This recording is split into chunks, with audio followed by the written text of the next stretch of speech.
Don't chase women. Here is what you should do instead. Um, so for the longest time, I used to attach a lot of value on being able to get women. Um, so much so that it defined a lot of who I was, right? A lot of my stock, a lot of my value came from being able to bag baddies, if you will. And don't get me wrong, it was it was a good thing, right? I learned a lot of lessons along the way from speaking to strangers generally, right? More specifically to women I was attracted to. So naturally, you get nervous. One time, I was in community college, slugging it out, straight C student, and there was this girl that I had seen quite often. And she would always kind of give me a little bit of the eye, kind of smile, but I wasn't sure if she was just friends. Anyhow, I finally worked up the nerve. A couple of my buddies were like, come on, go and talk to her. And so I did, but I was out of shape, had no cardio, right? So I'm running. And so I didn't think past that part, right? I was like, let me just like chase her down. And then when I finally caught up to her, my cardio was so bad that I ran out of breath, partly because I was over, I wasn't in shape, but also partly because like the nervousness hit me. So as soon as I catch up to her, I couldn't breathe, and I was like, give me a second. She's just like, what's going on? Are you okay? Whatever. The funny part was, like, in that moment, I was so nervous, right? And so nervous about going up to someone, and I had many of those moments, right? Obviously not as bad as that one, but that one sort of marked me. It's funny now, right? But when you're in that moment, it's traumatic, to say the least.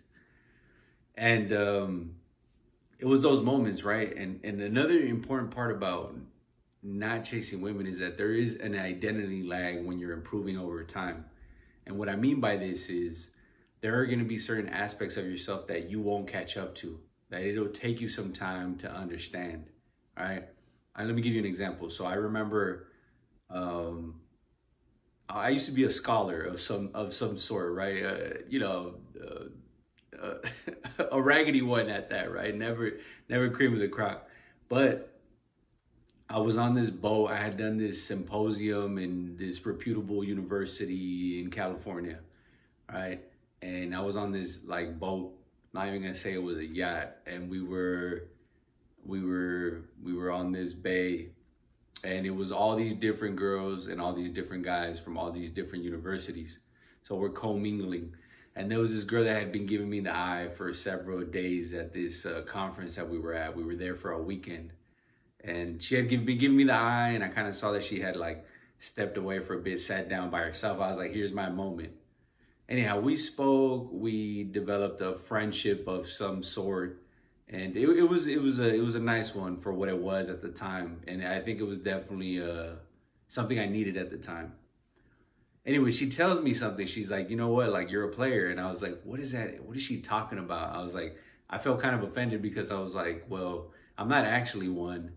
And so I'm kind of frustrated about the fact that she's complimenting me, sure, but it's not something that's a reality for me, right? Because at the time, I thought that was a good thing. That was something I wanted to be. I aspired to be a quote-unquote player, whatever that meant.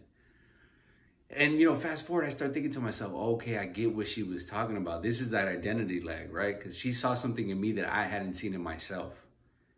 Fast forward, this whole idea of a player kind of made sense to me because I'm like, oh, I see what she was talking about now.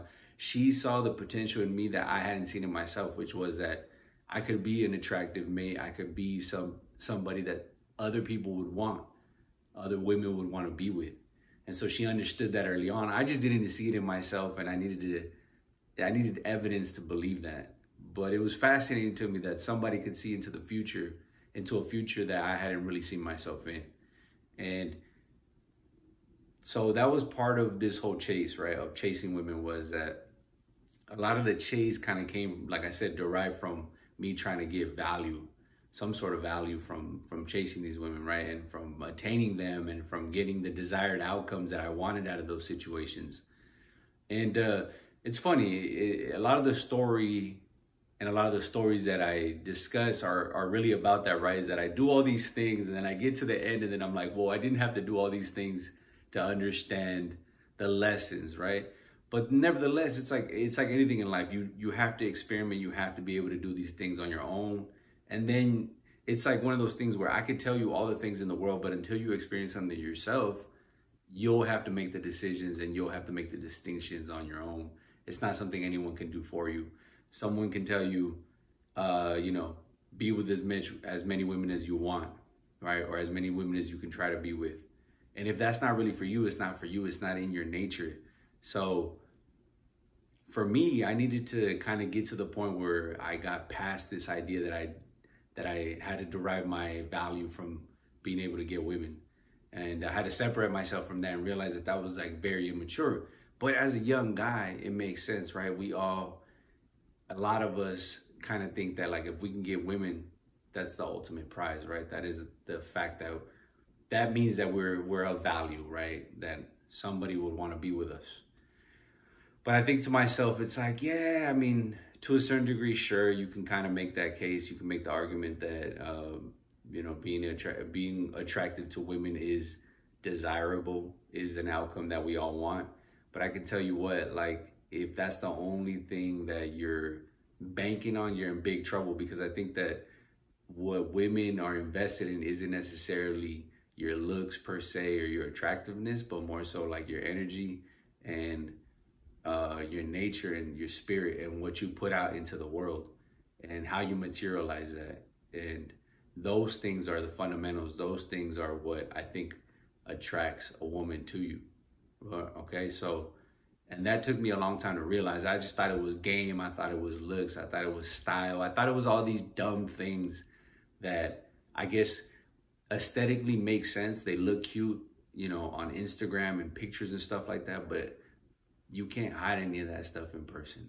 All right, that stuff, you can't hide behind that, rather. All that shiny stuff, all the bling, all the drip, all that stuff, it fizzles away. You can only hold it down for so long. If you're the guy, you don't need to worry about those things, right? I was able to bag baddies with no money, driving a Corolla with no rims, no tinted windows, nothing really of material wealth, and I was still able to bag. So it's not like, oh, let me get some money and then things can fall into place. It's like, if you got it, you have it. You have to understand that it is all about your energy, your charisma, your nature, your spirit, the things you put out into the world. Those are what matter.